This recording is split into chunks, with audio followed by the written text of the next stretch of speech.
LA 침례교회 주일 오전 예배에 함께 참석하신 모든 분들을 주님의 이름으로 환영합니다. 이 시간 우리 하나님의 말씀 함께 나누겠습니다. 오늘 함께 나눌 말씀은 베드로 후서 1장 1절로 2절에 있는 말씀입니다. 저희가 베드로 전서 말씀을 이미 지난해에 마쳤고요.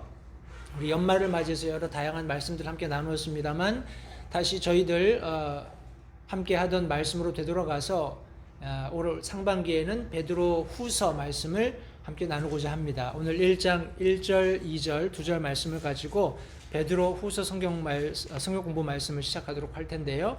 제가 하나님의 말씀을 받들어 읽겠습니다. 베드로 후서 1장 1절, 2절, 2절의 말씀입니다. 예수 그리스도의 종이며 사도인 시몬 베드로는 하나님 곧 우리의 구원자 예수 그리스도의 의를 통해 우리와 더불어 동일하게 보배로운 믿음을 얻은 자들에게 편지하노니 하나님과 예수 우리 주를 아는 것을 통해 은혜와 평강이 너희에게 더욱 많이 있기를 원하노라. 물론 서신의 서두에 사도 베드로가 기록한 우리 짤막한 인사 말씀입니다만 이 말씀 속에서 우리가 배울 수 있는 많은 교훈이 있기 때문에 오늘 은혜와 평강이 더욱 많이 있을지어다 하는 제목으로 함께 말씀을 나누도록 하겠습니다. 말씀을 위해서 함께 기도하겠습니다.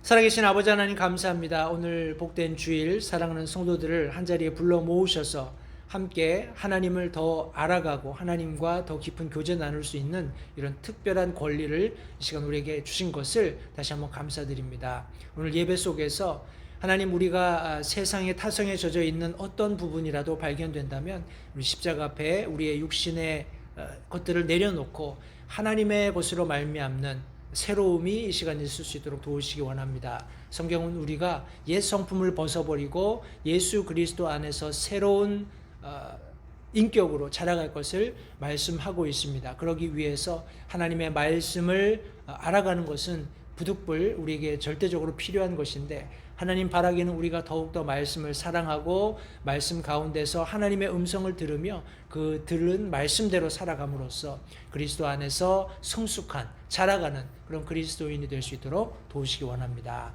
이 시간 나누게 될 사도 베드로의 두 번째 서신을 하나님께서 특별히 축복하시기 원하고 성령 하나님께서 함께 계시면서 소정을 사용하셔서 성도들에게 이 시대를 살아가는 데 있어서 가장 적절한 말씀들이 전달될 수 있도록 사용하시기를 이 시간 다시 한번 간절히 바라올 때 예수님의 귀하신 이름으로 기도했습니다. 아멘. 자리에 앉으십시오. 최근에 혹시 편지를 써보신 적이 있나요? 아마 과거에 글쎄 70년대, 80년대, 90년대 초까지만 하더라도 서신, 우리 편지 쓰는 일들이 그렇게 낯선 그런 행동은 아니었다고 생각을 합니다. 과거 제 기억이 맞다면 아마도 90년대 초였던 것으로 생각을 하는데 우리 이슬비 전도 편지 이런 게 있었어요. 전도의 일환으로 엽서들을 다양한 그런 종류로 매주 하나씩 우리 전도 대상자들에게 보내면서 이런 손편지가 가져다주는 어떤 풋풋함이라고 해야 되나요? 그 편지를 받아보는 사람들이 이 사람이 정말 나를 생각해주고 있구나. 이 사람이 정말 내게 사랑을 쏟고 있구나. 이런 것을 느끼게 해서 우리 사람들을 교회로 초청하는 그런 방식이었다고 생각을 합니다. 여전히 사람들이 작은 일에 감동을 받는 것은 사실이지만 굉장히 이것이 불편하지요. 그죠? 손으로 기록해야 하고 엽서는 아니겠습니다. 편지 같은 경우에는 접어서 봉투에 넣고 우표를 붙이고 발신자, 수신자 그런 주소도 기록하고 이렇게 해서 우체통에 넣고 하는 그런 일련의 과정이 필요합니다. 성도님들, 그런데 오늘날은 그렇지 않죠. 이제 전화 이런 스마트폰이 굉장히 발달을 했고 SNS라든지 여러 가지 다양한 대중 매체들이 뭐라고 하나요? 소셜 네트워크 그런 시스템들이 발달했기 때문에 편지를 쓰는 일은 이제 거의 많지 않을 거라고 제가 생각을 합니다. 그러나 우리가 성경 시대를 되돌아보면 우리 특별히 신약 성서의 대부분은 서신입니다. 편지를 써서 자기가 이 서신을 목적한 기록, 그리고 이 서신을 받는 대상, 이런 분명한 어떤 목적을 가지고 편지를 기록했기 때문에 성도님들, 우리가 특별히 서신서를 읽을 때 누가 이것을 기록했고 누가 이것을 받게 되고 어떤 내용이 있는가를 파악하는 것은 굉장히 중요한 일이라고 생각을 합니다. 우리 우리 서신들을 읽다 보면 어떤 재질의 어떤 그런 뭐라고 하나요?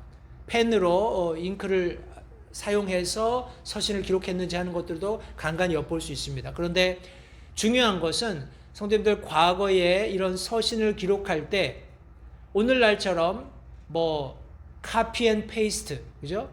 내가 좋은 문구가 있으면 그거를 잘라서 붙여넣기 하고 이런 것이 아니라 대부분 자신이 친필로 혹은 다른 사람에게 부탁을 해서 내가 말하는 것을 대필하는 이런 과정을 통해서 편지를 기록하고 또 그것을 보내야 했기 때문에 어떤 뭐라고 할까요? 이런 불필요한 말들이라든지 아니면 우리 수신자, 이 편지를 받는 사람들에게 도움이 되지 않을 내용들을 굳이 이렇게 두 번, 세 번 기록할 필요가 없었다라는 겁니다. 해서 짧고 간결하지만 우리 이 글을 쓰고 있는 사람의 마음이 가장 잘 녹아있는, 오늘날과 다른 그런 함축되어 있는 의미가 이 서신서들에 기록되어 있다는 것을 염두하시고 오늘 우리가 읽게 될 사도 베드로의 두 번째 서신 우리가 함께 접근하고자 합니다. 성도님들, 수기로 양피라든지 아니면 거친 종이에 서신을 기록하고 또 그것을 인편을 통해서 우리 그 편지를 받는 사람에게 보내는 이런 일련의 과정들은 굉장히 번거로울 뿐만 아니라 수고로움도 뒤따라야 하는 그런 일이었습니다. 그런 모든 배경들을 우리가 다시 한번 마음에 기억하면서 사도 베드로가 자신의 서신을 받고 있는 성도들에게 보낸 편지 속에서 우리가 어떤 교훈을 얻을 수 있는지 함께 말씀을 나누기 원하는데, 오늘 특별히 함께 읽었던 이 두 절의 말씀 속에서 누가 발신자인가 하는 것이 명확하게 드러나 있습니다. 우리 1장 1절 말씀해 보시면 예수 그리스도의 종이며 사도인 시몬 베드로는 이라고 지금 여기 이 편지를 쓰고 있는 사람이 누구인지를 정확하게 설명해 주고 있습니다. 이 편지의 저자는 두말할 것도 없이 사도 베드로였습니다. 우리가 알고 있는 것처럼 마태복음 16장 17절 18절 두 절 말씀해 보시면 우리 예수님께서 제자들에게 너희들은 나를 누구라고 하느냐라는 질문에 대해서 사도 베드로가 예수 그리스도는 살아계신 하나님이시고 그리스도시고 살아계신 하나님의 아들이십니다, 이런 대답을 한 그 대답에 대해서 이렇게 말씀하십니다. 예수님께서 그에게 응답하여 이르시되 바요나 시몬아, 내가 복이 있도다. 그것을 내게 계시한 이는 살과 피가 아니요 하늘에 계신 내 아버지시니라. 또 내가 내게 이르노니 너는 베드로라. 이 반석 위에 내가 내 교회를 세우리니 지옥의 문들이 그것을 이기지 못하리라. 교회의 시작과 관련된 말씀을 동반한, 특별히 예수님께서 사도 베드로를 가리켜 말씀하시는 그런 내용들이 이 두 절 말씀에 기록되어 있는데, 이 말씀 속에서 성도님들, 우리 이 사도 베드로, 오늘 우리가 함께 공부하게 되는 우리 베드로 후서의 저자인 사도 베드로를 조금 우리가 깊이 살펴보기 원합니다. 우리 요한복음 21장 15절부터 17절 말씀에 보시면 예수님께서 베드로를 회복하시는 그런 장면이 기록되어 있습니다. 제가 주보에는 좀 분량이 많아서 적어놓지 못했는데 들어보십시오. 이처럼 그들이 먹은 뒤에 예수님께서 시몬 베드로에게 이르시되 요나의 아들 시몬아, 내가 이것들보다 나를 더 사랑하느냐 하시니 그가 그분에게 이르되 주여 그러하나이다. 내가 주를 사랑하는 줄 주께서 아시나이다 하매 그분께서 그에게 이르시되 내 어린 양들을 먹이라 하시고 다시 두 번째 그에게 이르시되 요나의 아들 시몬아, 내가 나를 사랑하느냐 하시니 그가 그분께 이르되 주여 그러하나이다. 내가 주를 사랑하는 줄 주께서 아시나이다 하매 그분께서 그에게 이르시되 내 양들을 먹이라 하시고 세 번째 그에게 이르시되 요나의 아들 시몬아, 내가 나를 사랑하느냐 하시니 그분께서 자기에게 세 번째 내가 나를 사랑하느냐 하고 말씀하시므로 베드로가 근심하며 그분께 이르되 주여 주께서 모든 것을 아시오매 내가 주를 사랑하는 줄 주께서 아시나이다 하니 예수님께서 그에게 이르시되 내 양들을 먹이라. 성도님들, 우리가 앞서 읽었던 우리 마태복음 말씀에 보시면 베드로가 잘 대답한 것에 대해서 바요나, 바라는 말은 누구누구의 아들이라는 의미고 요나라는 사람의 아들이었던 시몬, 예수님께서 계속해서 요나의 아들 시몬이라고 언급하시죠. 그러면서 우리 베드로라는 이름을 그에게 지칭하시는 것을 우리가 요한복음 말씀에서도 볼 수 있습니다. 요한복음 말씀에서도 계속해서 요나의 아들 시몬아, 바요나 시몬아 계속 언급하고 계세요. 성도님들, 이 말씀들을 통해서 우리가 알 수 있는 것이 그에게 두 가지 이름이 있다는 겁니다. 하나는 육신의 아버지에게서 온 이름이 있고 또 다른 하나는 하늘의 아버지에게서 온 이름이 있다는 거예요. 우리 육신의 아버지에게서 온 이름이었던 시몬이라는 말은 듣는다라는 의미가 있습니다. 또 혹자는 갈대를 의미한다라고 이야기를 하기도 하고요. 그런데 우리 게바 혹은 우리 베드로, 우리 그리스 말로 베드로이고 우리 아람익으로 우리 게바라고 하는데 같은 의미입니다만 이 말은 돌멩이라는 의미가 있습니다. 앞서 살펴보았던 마태복음 말씀에서 내 이름은 베드로다, 이 반석 위에 내가 내 교회를 세울 것이다 했을 때 페트라가 아니고 페트라는 거대한 반석을 의미한다면, 예수님 자신을 의미한다면 베드로는 돌멩이로서 그 교회의 어떤 기초가 되는 예수 그리스도 위에 세워질 교회의 한 일원으로서의 베드로를 의미하고 있다고 이해하시는 것이 좋겠습니다. 요한복음 21장에서 예수님께서 그를 3번 바로잡아 주시는 과정, 그가 3번 예수님을 부인한 것으로 인해서 마음에 큰 부담을 가지고 있었을 때 3번 질문하시고 그가 예수님을 향한 절대적인 사랑을 고백했을 때 그에게 교회의 중요한 그런 시발점에서 그런 중요한 역할을 맡기셨다는 것을 성경이 말씀하고 있습니다. 성도님들, 이 두 이름이 있다는 것을 한번 생각해 보세요. 저와 여러분들도 육신의 몸을 가지고 육신의 부모님을 통해서 태어난 적이 있습니다. 그죠? 그런데 이 몸을 가지고 우리가 그리스도인으로서의 삶을 살 수는 없습니다. 반드시 예수 그리스도로 말미암는 중생, born again, 새롭게 태어나는 경험이 있지 않고는 성도님들, 저와 여러분들은 그리스도인의 삶을 살 수 없습니다. 하나님의 서신을 기록하는 발신자가 될 수 없다는 거예요. 그 누구에게도 예수님의 사랑을 전달할 수 있는 그런 자격 조건을 갖출 수 없다는 겁니다. 어떻게 되면요? 육신적인 그런 생명만 가지고 있게 되면 우리는 반드시 예수 그리스도로 말미암는 거듭나는 경험이 있어야 합니다.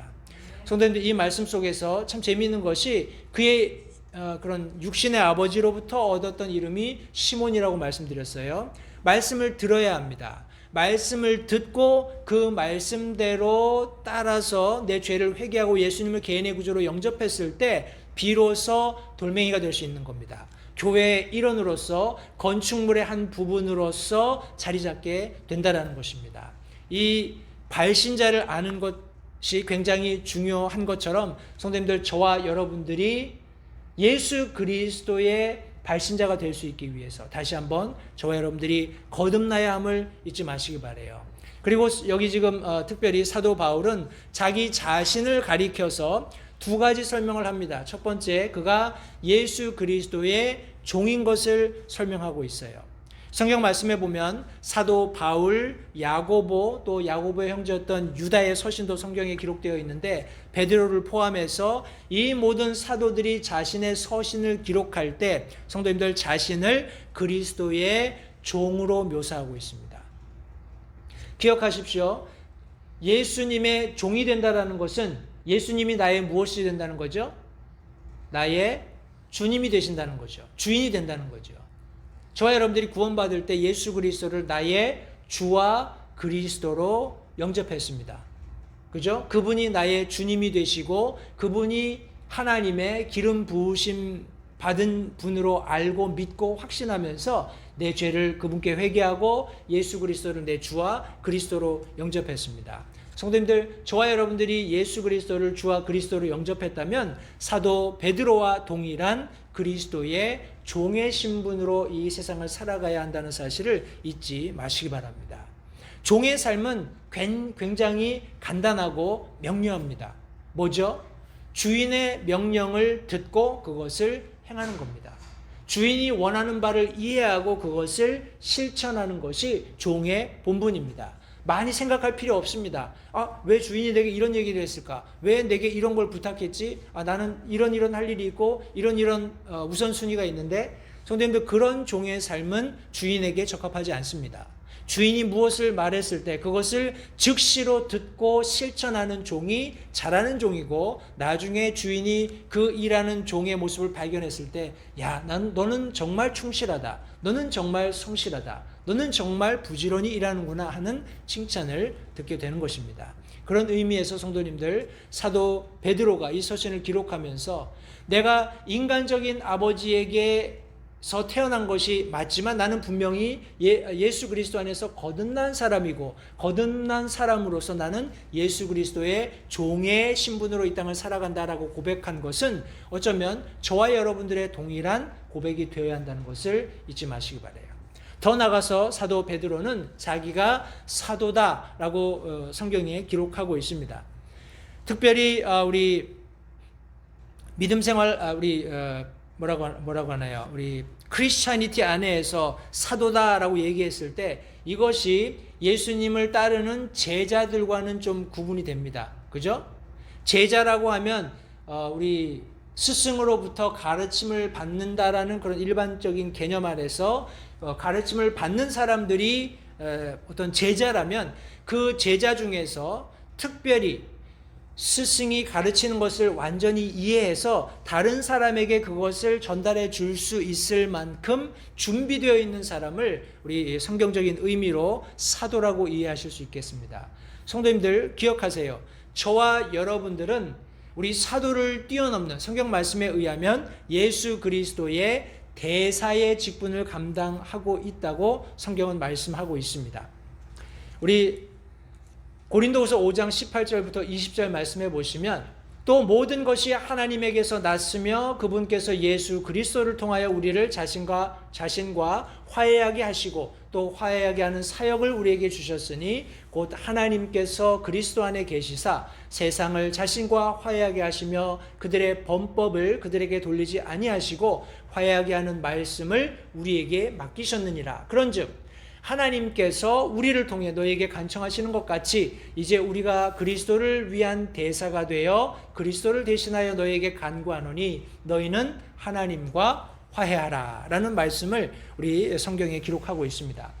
성도님들, 기억하십시오. 저와 여러분들은 사도 베드로가 언급한 것처럼 예수 그리스도의 종이며 사도의 직분을 그가 감당하고 그의 삶을 살았던 것처럼 오늘날 예수 그리스도의 귀한 보혈로 말미암아서 거듭난 구원받은 성도들은 동일한 우리 사도 베드로가 가지고 있었던 부담과 같은 부담을 가지고 예수 그리스도의 대사로서 이 세상을 살아가야 한다는 사실을 잊지 마시기 바라요.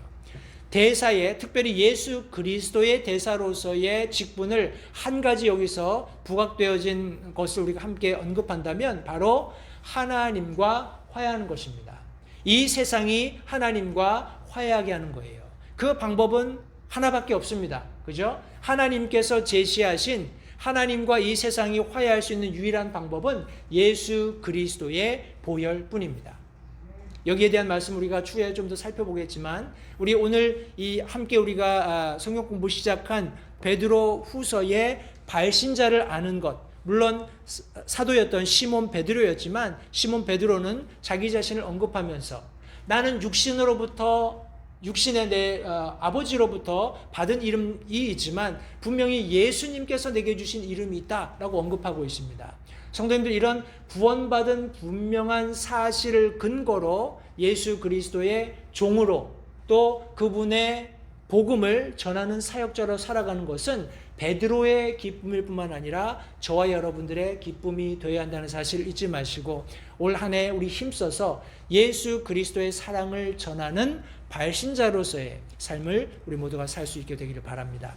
오늘 본문 말씀 속에서 계속해서 두 번째 수신자가 누구인지를 설명해 주고 있습니다.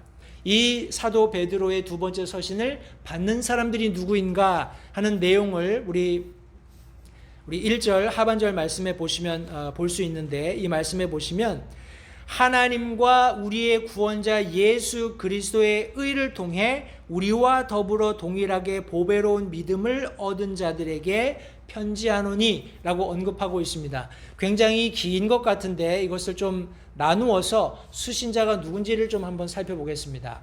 요약컨대 수신자는 믿음을 얻은 사람들입니다. 믿음을 얻는다 라고 했을 때 우리 성경에서 obtained faith 이렇게 얘기하고 있습니다.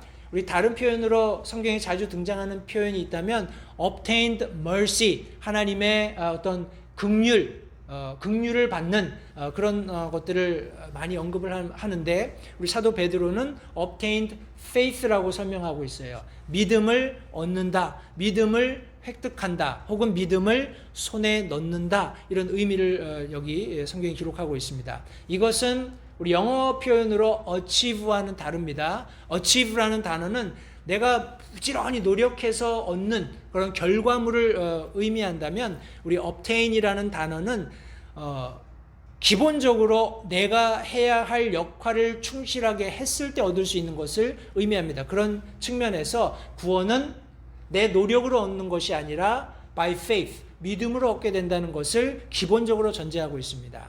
그런데 우리 고린도전서 12장 3절 말씀에 보시면, 그러므로 내가 너희에게 깨닫게 하노니 하나님의 영으로 말미암아 말하는 자는 아무도 예수님을 저주받은 자라 하지 아니하고, 또 성령님으로 말미암지 아니하고서는 아무도 예수님을 주라고 말할 수 없느니라. 우리가 구원받는 가장 기본적인 단계에서 복음을 전해 들었습니다. 그 복음을 전해 들었을 때 그 모든 것이 사실로 인정돼요. 성도님들, 사실로 인정된다고 해서 구원받는 게 아니잖아요. 그죠? 우리 로마서 말씀해 보시면 사람이 마음으로 믿어 의에 이르고 입으로 시인해서 구원에 이른다는 굉장히 단순하고 심플하지만 사람들 생각에는 야, 그게 뭐가 달라? 내가 마음으로 믿어서 그렇지 라고 동의하는 것과 내가 굳이 그것을 내가 이런 말씀을 들었는데 내가 그 말씀을 사실로 믿습니다 라고 얘기하는 것이 뭐가 다르냐? 똑같은 거 아니냐? 라고 생각하는 분들이 있을 수도 있습니다. 그러나 성경은 믿음이 얻어지는 것이라고 말씀하고 있어요. 우리 사람의 입장에서 하나님께서 요구하시는 기본적인 것을 함으로써 얻을 수 있다는 겁니다. 성령으로 말미암아서 예수 그리스도께서 내 주님이십니다라고 고백하는 것, 성도님들, 이것은 어찌 보면 아무것도 아닌 것 같지만 굉장히 중요한 구원의 원리에 있어서 믿음이 촉발하게 되는 그런 시발점과 같은 역할을 한다는 것을 절대 잊지 마시기 바랍니다. 우리 가끔씩 복음 전하다 보면 그런 분들이 있어요. 날 안 믿어져요. 하는 말은 다 이해가 되는데 그게 내 마음에 안 믿어진다는 겁니다. 성도님들, 성령께서 역사하실 때 그것을 순수하게 받아들이고 그것을 내 입으로 그렇다고 동의할 수 있는 것은 굉장히 큰 하나님의 은혜입니다. 내 편에서 작지만 하나님께서 요구하시는 mouth confession, 입으로 고백하는 고백을 하나님 앞에 드릴 수 있는 것도 이 엄청난 하나님의 은혜라는 사실을 잊지 마시기 바라요. 저와 여러분들이 그렇게 고백을 했다면 우리는 하나님의 말씀을 받을 준비가 되어 있는 것입니다. 수신자가 될 수 있는 거예요. 여기 사도 베드로가 언급했을 때 이런 사람들, 믿음을 얻은 사람들, 가장 기본적이고 하나님께서 요구하시는, 사람의 관점에서 아무것도 아닌 것 같지만 믿음으로 내가 그 일을 행했을 때 하나님께서 허락해 주시는 믿음을 가지고 구원받게 된 그와 같은 성도들에게 이 편지를 기록하고 있다고 말씀하고 있습니다. 성도님들, 잊지 마십시오. 히브리서 11장 1절 말씀에 믿음은 바라는 것들의 실체고 보이지 않는 것들을 증거한다라고 말씀하고 있습니다. 우리는 이제 그렇게 시작된 작은 믿음을 가지고 성경 말씀을 통해서 많은 것들을 바랄 수 있고 많은 것들을 실체로 볼 수 있게 되었다는 겁니다. 성도님, 영적인 전투를 하기 위해서 우리가 전신갑주를 입어야 한다고 에베소서는 말씀하고 있습니다. 우리는 영적인 전투에 대상이 있다는 것, 우리에게 끊임없이 불화살을 쏘아대는 마귀 사탄이 있다는 것을 인정하면서 우리 자신을 보호할 필요가 있기 때문에 이런 전신갑주를 입어야 할 필요성을 알고 있는 겁니다. 믿음의 눈을 가지고 승리하신 예수 그리스도를 바라보면서 그렇게 나가는 겁니다. 동일한 히브리서 11장 6절 말씀에 그러나 믿음이 없이는 하나님을 절대로 기쁘게 할 수 없다라고 말씀하고 있어요. 믿음이 없이는 하나님을 기쁘게 하지 못하나니 그분께 나아가는 자는 반드시 그분께서 계시는 것과 또 그분께서 부지런히 자신을 찾는 자들에게 보상해 주시는 분이심을 믿어야 한다라고 말씀하고 있습니다. 성도님들, 이런 기본적이지만 너무나 중요한 원리들을 간과하시지 않게 되기를 바랍니다. 믿음을 얻은 그런 놀라운 특권을 가지고 계속해서 우리의 믿음을 키워가는 저와 여러분들이 되었으면 좋겠습니다. 히브리서 4장 2절 말씀은 우리뿐만 아니라 그들에게도 복음이 선포되었으나 선포된 그 말씀이 그것을 들은 자들 속에서 믿음과 섞이지 아니하였으므로 그들에게 유익을 끼치지 못하였느니라. 많은 사람들이 이런 삶을 살고 있습니다. 내가 믿고 싶은 것만 믿으려고 해요. 내가 믿고 있는 믿음의 어떤 동기라든지 어떤 소스와 다른 것들이 들어오면은 그것을 거부합니다. 믿음은 우리 하나님의 말씀은 모든 사람들에게 동일하게 선포될 수 있어요.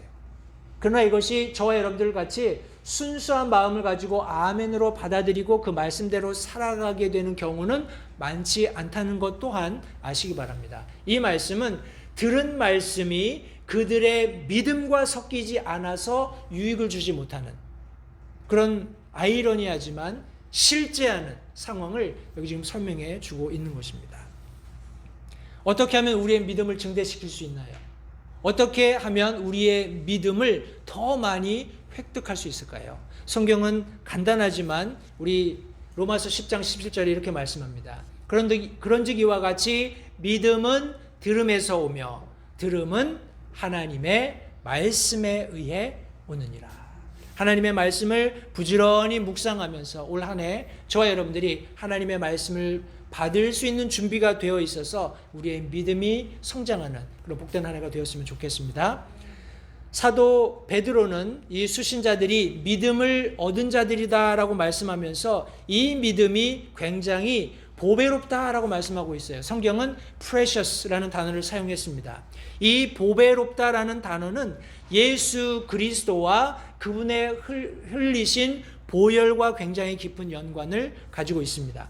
우리 디도서 2장 13절 잘 아시는 말씀입니다. 이 말씀에 보시면 저 복된 소망과 위대하신 하나님 곧 우리의 구원자 예수 그리스도의 이 디도서 말씀은 영광스러운 나타나심을 기다리게 하셨다라고 말씀하고 있습니다. 보배스러운 나타나심, 영광스러운 나타나심을 여기 지금 말씀하면서 하나님이신 우리의 구원자 예수 그리스도를 여기 지금 설명하고 있습니다.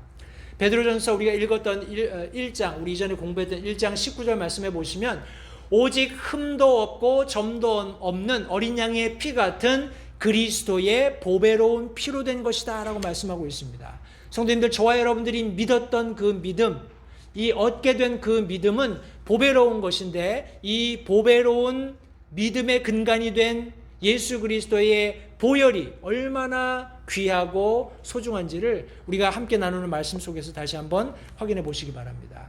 베드로전서 2장 4절 말씀은 참으로 사람들에게는 거부당하였으나 하나님께는 선정받은 돌, 곧 보배로운 산돌이신 그분께 나와. 그분이 예수 그리스도께서 보배로우시다는 말씀이에요. 그분이 흘리신 보혈이 보배롭다는 말씀입니다. 우리가 함께 읽었던 베드로 후서 1장 1절 말씀, 예수 그리스도의 종 사도인 시몬 베드로는 하나님과 곧 우리 구원자 예수 그리스도의 의를 통해 우리와 더불어 동일하게 보배로운 믿음을 얻은 자들에게, 보배로운 믿음은 예수 그리스도를 믿는 믿음이며 예수 그리스도의 흘리신 보혈을 믿는 믿음임을 성경이 말씀하고 있는 것입니다.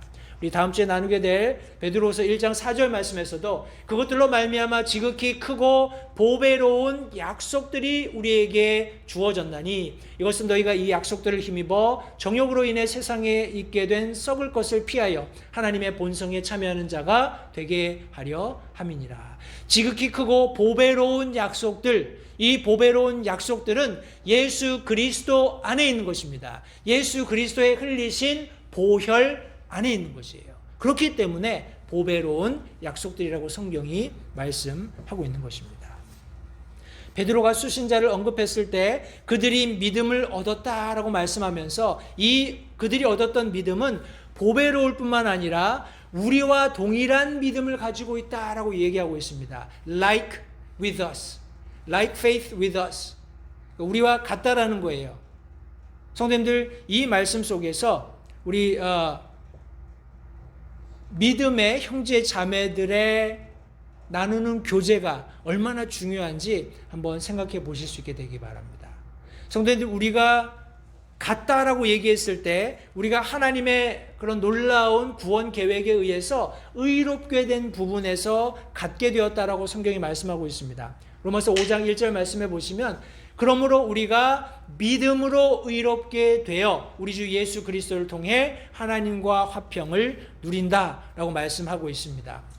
더 나가서 고린도전서 6장 11절 말씀에서도 너희 가운데 이 같은 자들이 더러 있었으나 너희가 우리 하나님의 영을 통해 주 예수님의 이름으로 씻기고 거룩히 구별되어 의롭게 되었다라고 말씀하고 있습니다.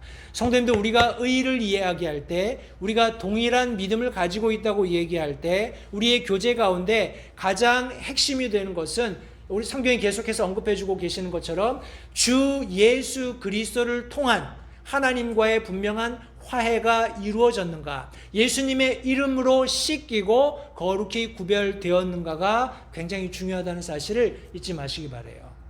성도님들, 우리가 믿고 있는 믿음의 바운드리를 가령 인위적으로 우리가 넓힌다면 우리가 흔히 얘기하는 에큐메니칼 운동에 동참할 수 있는 문들이 열리게 됩니다. 우리 에큐메니칼이라고 하면 우리 소위 말하는 종교 통합 운동이잖아요. 그죠? 우리는 거기에 동의하지 않습니다. 종교가 통합될 수 없다는 것을 성경이 가르치고 있기 때문에 저희들은 그런 무브먼트에 동의하지 않습니다. 왜냐하면 사도 베드로가 언급했던 것처럼 사도 바울이 서신을 써서 함께 교제하면서 격려하고 위로하고 조언할 수 있었던 수신자들은 사도 베드로와 동일한 믿음, 특별히 의롭게 되는 부분에 있어서 예수 그리스도 그분 자신과 그분의 보혈로 씻기고 구별된 성도들이라는 전제를 가지고 있는 거예요. 우리 에큐메니칼 운동하는 사람들 보면 그냥 하늘님 혹은 하느님 이렇게 다양한 자신들이 섬기는 그런 신적인 대상을 정해놓고 같이 사람들이 모여서 그런 다양한 이슈들을 해결해 보자라는 그런 취지로 모이는 겁니다. 가령 그 가운데서 당신이 예수 그리스도 한 분만이 하나님이시고 그분만을 통해서 구원받을 수 있다라고 주장한다면 틀림없이 배척받게 될 것입니다.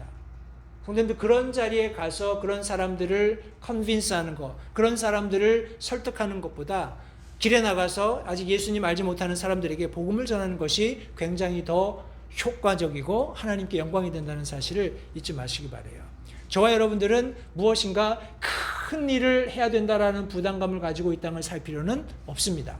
하나님께서 우리에게 맡겨주신 그 자리에서 가장 작은 일에 충성하는 것이 하나님께서 우리를 구원하신 그 목적에 부합하는 삶을 산다는 것을 다시 한번 기억하시기 바랍니다. 우리 디도서 3장 7절 말씀에 이것은 우리가 그분의 은혜로 의롭게 되어 영원한 생명의 소망에 따라 상속자가 되게 하려 하십니다 말씀하고 있습니다. 우리가 그분의 은혜로 의롭게 되는 것입니다. 이것이 저와 여러분들이 가지고 있는 사도 베드로와 또 그 서신을 받는 수신자들이 가졌던 동일한 의의 그런 본질입니다. 그리고 동질성입니다. 성도님들 보십시오. 우리가 하나님의 의를 생각할 때 이 하나님의 의는 하나님께서 의로우시기 때문에 얼마든지 그것을 요구하실 수 있는 분이라는 것을 의미하는 것입니다. 그렇죠? 하나님은 의로우십니다. 그리고 하나님은 모든 하나님 앞에 서는 대상들에 대해서 그 의로움을 요구하실 수 있어요. 저와 여러분들의 의를 가지고 하나님 앞에 설 수 있을까요? 저와 여러분들의 육신, 인간적인 의를 가지고 하나님 앞에 설 수 있을까요? 그렇게 할 수 없습니다. 그죠?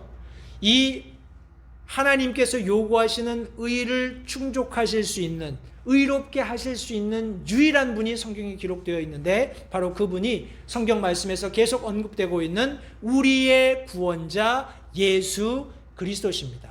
Our Savior Jesus Christ. 분명히 사도 바울은 수신자를 언급하면서 그들이 나와 동일한 믿음을 가지고 같은 그런 의에 동참하게 된 것을 분명히 언급해 주고 있습니다. 예수 그리스도, 하나님의 요구하시는 의를 충족시킬 수 있는 의롭게 하시는 분이신 예수 그리스도 안에서 하나 된 것을 여기 지금 사도 베드로는 수신자의 자격으로 언급해 주고 있습니다. 성도님들, 저와 여러분들은 발신자임과 동시에 하나님의 사랑을 전하는 이 세상의 발신자임과 동시에 하나님의 말씀을 받을 수 있는 자격도 함께 갖추고 있다는 사실을 잊지 마시기 바라요. 저와 여러분들의 구원, 예수 그리스도로 말미암는 구원이 그것을 가능하게 한다고 성경이 말씀하고 있는 것입니다. 이 두 가지 사실을 기억하시면서 오늘 마지막 본문 말씀을 통해서 그러면 과연 기록 목적이 무엇인지 함께 말씀을 나누고 말씀을 마치도록 하겠습니다. 여기 말씀해 보시면 은혜와 평강이 더욱 많이 있기를 원한다라고 사도 베드로가 수신자들에게 이런 축복의 말을 해주고 있습니다. 여기 은혜와 평강, 우리 성경 말씀에 너무 많이 등장하기 때문에 아마 그냥 낯설지 않게 들을 수 있는 말씀이라고 생각을 합니다만, 특별히 은혜를 얘기할 때 우리 성경 원어 카리스라는 이 단어는 우리 하나님께서 우리 마음에 미치시는 어떤 영향력을 의미합니다. 그리고 그것이 우리 삶에 투영되는, 우리 삶에 드러나는 그런 모습까지 설명을 하고 있는데, 특별히 우리가 어떤 감사하는 태도를 가지고 살아가는 것을 포함하고 있어요. 다시요. 하나님의 은혜다. 하나님의 은혜다라고 얘기했을 때, 우리 은혜라는 단어는 글쎄요, 여러 가지로 우리가 해석할 수 있겠습니다만, 그런 원어적인 의미에서 특별히 하나님께서 사람의 마음에 어떤 영향력을 끼치시고 그것이 우리 삶에서 투영되는 거예요. 이해가 되시죠? 다시 말해서 우리가 감사하는 삶을 살아갈 수 있게 되는 그런 근원이 되는 것을 지금 은혜다라고 얘기하고 있습니다. 우리가 이후에 살펴보겠습니다만 사도 베드로가 서신을 기록했던 첫 번째 서신에 보시면 고난받아서 흩어져 있는 성도들을 상대로 우리 서신을 기록한 것을 알 수 있습니다. 두 번째 서신도 그 연장선상에서 그들은 종교적인 탄압을 피해서 그런 핍박을 받으면서도 유리방황하고 있었지만 계속해서 예수 그리스도를 믿는 믿음을 놓지 않고 있었던 고통받고 있는 성도들이었던 거예요. 그들에게 이런 은혜가 필요했던 겁니다. 하나님께서 그들 마음속에 끊임없이 어떤 영향력을 미쳐주시고 그 하나님께로부터 받은 영향력 때문에 내 삶이 그것을 반영하고 있는 겁니다. 그들의 삶이 감사로 넘쳐 있는 거예요. 그럴 수 없는 상황이죠. 그죠? 내가 예수님 믿는 것 때문에 핍박받고 고난받고 지금 어떤 유리방황하는 그런 삶을 살고 있는데, 하나님께서는 계속해서 성경 말씀을 통해서 특별히 사도 베드로의 권면을 통해서 그들을 격려하고 계세요. 그런 격려받은 말씀 때문에 그들의 삶에 비춰진 모습이 있다는 겁니다. 그것이 어떤 모습이라고요? 감사하는 모습이에요. 감사할 수 없지만 감사하는. 여기 지금 평강이라고 이야기했을 때 우리 흔히 평안하다 혹은 쉼 혹은 조용함 뭐 이런 단어들을 연상하실 수 있을 텐데, 여기 성경 말씀에 보니까 성경 원어는 에이레네라는 단어를 쓰고 있는데 이것을 이제 뭐라고 하나요? 그리스 그 사전에 보면 아마도 이 동사 원형인 에이로에서 왔을 것이다라고 추측하는데 이 에이로라는 단어가 어떤 의미가 있냐면 to join 이런 의미를 가지고 있어요. 어디에 이렇게 결합한다 그런 의미를 가지고 있습니다. 보십시오, 성도님들. 굉장히 사도 베드로가 이 말씀을 기록했을 때 간절하게 구원받은 그리스도인데 핍박받고 있는 동일한 구원받은 그리스도인에게 서신을 기록할 때 하나님 안에서 그리스도 안에서 사도 베드로가 가장 간절하게 바라고 원했던 것이 있다면 그들이 하나님의 은혜와 평강을 더 많이 누리는 것이었어요. 그런데 보십시오. 이 평강이라는 것, 평안이라는 것은 조용함 가운데 쉼을 얻을 수 있는 그런 상태라는 것은 성경 원어 말씀을 추적해 가보면 하나님과 내가 연합되었을 때 가능하다는 겁니다. 내가 하나님과 연합되었을 때 누릴 수 있는 어떤 스테러스, 상태가 평안이라는 거예요. 그런 상태에 있으면서 하나님께서 계속해서 내게 말씀해 주시는 겁니다. 하나님께서 내게 끊임없이 하나님 자신과 예수 그리스도로 말미암는 영향력을 내게 미쳐주시는 거예요. 그러면 나는 그런 영향력을 가지고 내 삶을 컨덕트하는 겁니다. 내 삶을 살아가는 거예요. 거기에 그런 하나님의 영향력이 리플렉트 되는 겁니다. 투영되는 거예요. 감사하는 삶을 살게 되는 겁니다. 하나님과 연합하고 하나님께 감사함을 살아가는 그런 삶이 너희에게 더 많이 있기를 바란다라고 사도 베드로가 축복의 말을 여기 지금 기록해 주고 있는 것입니다. 이것이 어떻게 가능할까요?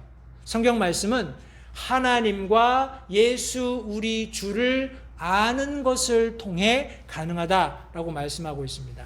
요한복음 5장 39절 말씀해 보시면 성경 기록들을 탐구하라. 너희가 그것들 안에서 영원한 생명을 얻는 줄로 생각하거니와 그것들이 바로 누구에 대해서요? 나에 대하여 증언하느니라. 예수 그리스도께서 요한복음 말씀에서 내가 곧 길이요 진리요 생명이니 나를 통하지 않고는 아무도 아버지께 갈 수 없다라고 말씀하셨던 그 이유가 되는 것입니다. 많은 예수님 당시의 학자들이 성경 말씀을 탐구했습니다. 구약 말씀을 샅샅이 뒤지고 그 한 단어도 놓치지 않기 위해서 부지런히 노력했어요.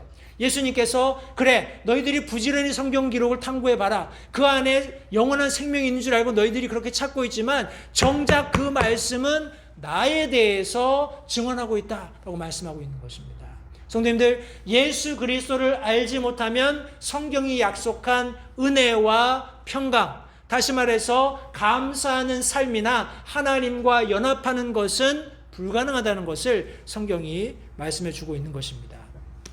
사도행전 17장 11절에 이들, 여기 지금 이들은 베레아 사람들입니다. 이들은 데살로니가 있던 사람들보다 더 고귀하여 온전히 준비된 마음으로 말씀을 받아들이고 그것들이 그러한가 하여 날마다 성경 기록들을 탐구함으로 말씀하고 있습니다. 성도님들, 하나님 말씀 안에서 하나님과 예수 그리스도 우리 주를 알아가는 그런 놀라운 과정들을 통해서 어떤 결과가 있었나요? 제가 여기 12절 말씀을 기록해 놓지 않았습니다만 우리 사도행전 17장 12절 말씀해 보시면 그들 중에 많은 사람이 믿고 또 그리스 사람인 귀부인들과 남자들 중에서도 적지 않은 사람이 그리하더라. 예수님을 믿었다라고 성경에 기록하고 있습니다. 성도님들, 준비된 마음으로 말씀을 받아들이는 것, 그리고 하나님의 말씀을 탐구하고 부지런히 학습하는 것은 저와 여러분들에게 큰 유익을 가져다 줍니다. 물론 지식적인 증가도 있을 수 있어요. 그러나 오늘 성경 말씀해 보시면 그런 과정, 하나님을 알아가는 예수 그리스도를 아는 그런 과정을 통해서 은혜와 평강이 더 많이 우리에게 임할 수 있게 된다는 것을 사도 베드로는 그의 수신자들에게 여기 지금 가르쳐 주고 있는 것입니다. 그것이 기록 목적이에요. 성도님들, 이 성경은 우리에게 분명히 언급하고 있습니다. 저와 여러분들은 이 말씀의 발신자일 수도 있습니다. 동일하게 이 말씀의 수신자일 수도 있어요. 그런데 이 모든 목적은 무엇이냐 하면 저와 여러분들이 예수님을 믿을 때 더 많은 은혜와 평강을 받기를 원하신다고 성경은 분명히 말씀하고 있습니다. 성도님들 다시 한번 기억하시기 바라요. 우리 저자가 자신의 정체성을 사도 베드로가 밝혔던 것처럼 분명히 거듭난 세상에서 죄인으로 한번 태어나고 예수 그리스도를 통해 하나님의 자녀로 거듭난 확신을 가진 사람이라면 성도님들 어느 누구나 예수님의 대사로 사도로 복음을 증거해야 할 마땅한 사명이 있음을 잊지 마시기 바랍니다. 이 사명은 하나님과 화해하게 하는, 이 세상이 하나님과 화해하게 하는 사역이라고 성경은 말씀하고 있습니다. 구원받은 그리스도인들, 특별히 성도들은 하나님께서 요구하시는 의를 예수 그리스도를 통해 획득하였음을 분명히 알고 이해하면서 동일한 믿음을 가진 성도들과 함께 그 보배로운 믿음을 더욱 견고히 해야 합니다. 특별히 의에 관해서 예수 그리스도께서만이 이 의를 제공해 주실 수 있는 분이심을 기억하면서 성도님들 내 삶을 통해서 끊임없이 그것을 훈련하는 저와 여러분들이 되었으면 좋겠습니다. 그렇게 할 때 하나님께서 허락하신 은혜와 평강을 누리고 또 더 많이 누릴 수 있게 된다고 성경이 말씀하고 있습니다. 성도님들 풍성한 열매, 예수님께서도 우리가 풍성한 열매 그리고 더 풍성한 열매를 맺도록 우리의 삶을 부유하게 하시는 분이심을 요한복음이 말씀하고 있습니다. 그러기 위해서 성도님들 우리가 하나님을 알고 예수 그리스도를 알아가는 과정이 필요합니다. 우리 이제 수요 성경 공부가 이제 2월부터 시작이 될 텐데 성도님들 계속해서 우리 주일 함께 모여서 예배 드리는 것 중요합니다. 그러나 시간을 내셔서 엑스트라로 여러분들 주중에 매일 하나님 말씀 묵상하시고 기도하시고 또 시간이 되시면 함께 오셔서 하나님의 말씀을 함께 공부하는 주제별로 함께 공부하는 수요 예배도 동참하실 수 있게 되기를 바랍니다. 성도님들 이 모든 일이 가능한 것은 하나님께서 우리에게 이 말씀을 통해서 분명히 약속하셨기 때문에 그렇습니다. 오늘 다시 들은 말씀을 가지고 다시 한번 상기하시기 바랍니다. 은혜와 평강이 더욱 많을지어다. 저와 여러분들이 이 베드로가 서신을 기록했을 당시의 수신자들처럼 고난받고 핍박받는 상황은 아닐지 모르지만 마지막 때를 살고 있는 것은 분명합니다. 우리 사도 베드로의 일반적인 서신의 그런 어떤 핵심이라면 마지막 때를 사는 성도들에게 이 서신을 기록하고 있다는 것입니다. 그런 의미에서 저도 개인적으로 우리 모든 LH 침례교회 성도님들이 은혜와 평강을 더 많이 누릴 수 있게 되기를 바랍니다. 그런 과정이 있기 위해서 저와 여러분들은 하나님의 발신자들이어야 합니다. 하나님의 서신의 발신자들이어야 해요. 이 세상을 향해서 끊임없이 복음을 나누어야 합니다. 또한 하나님의 말씀으로부터 끊임없이 그 말씀들을 받는 수신자여야 합니다. 그런 과정, 원활하게 하나님의 말씀을 전하고 또 하나님의 말씀을 받는 과정을 통해서 저와 여러분들이 누리게 될 약속들이 있는데 그것이 바로 하나님께서 허락하시는 은혜와 평강이라고 말씀하고 있어요. 은혜는 하나님께서 우리에게 영향을 미쳐주셔서 우리의 삶에 그것이 드러나는, 다시 말해서 감사하는 삶을 사는 것입니다. 평강은 하나님과 조인할 때, 하나님과 연합될 때 이루어질 수 있다는 것을 다시 한번 기억하시면서 감사하며 또 하나님과 끊임없이 연합하는 그런 경험들이 우리 삶 속에서 더 많이 경험되는 2022년 한 해가 되었으면 좋겠습니다. 기도하겠습니다.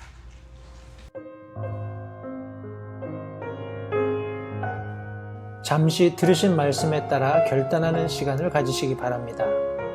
하나님께서 무엇을 말씀하시든지 따르기로 결단하십시오. 하나님께서는 순종하는 자들을 존중하십니다. 아직 예수님을 개인의 구주로 영접하신 사실이 없으시다면 자신이 죄인됨을 인정하며 하나님께 나오는 자들을 하나님께서 받아주신다는 확실한 말씀에 근거하여 다음과 같이 기도하십시오. 하나님, 나는 죄인입니다. 나는 내 죄로 인해 죽을 수밖에 없음을 압니다. 그러나 예수님께서 내 죄를 위해 십자가에서 피 흘려 죽으시고 사흘 만에 다시 살아나셔서 내 죄값을 모두 지불하셨고 내게 새로운 생명을 약속하셨음을 믿습니다. 지금 이 순간 예수님을 내 마음에 모셔드립니다. 내 마음에 오셔서 나의 주와 그리스도가 되어주십시오. 예수님 이름으로 기도했습니다. 다음과 같이 기도하셨다면 여러분은 성경 말씀대로 구원을 받으셨습니다. 계속해서 주 안에서 함께 자라가는 복된 교제가 있기를 간절히 바랍니다.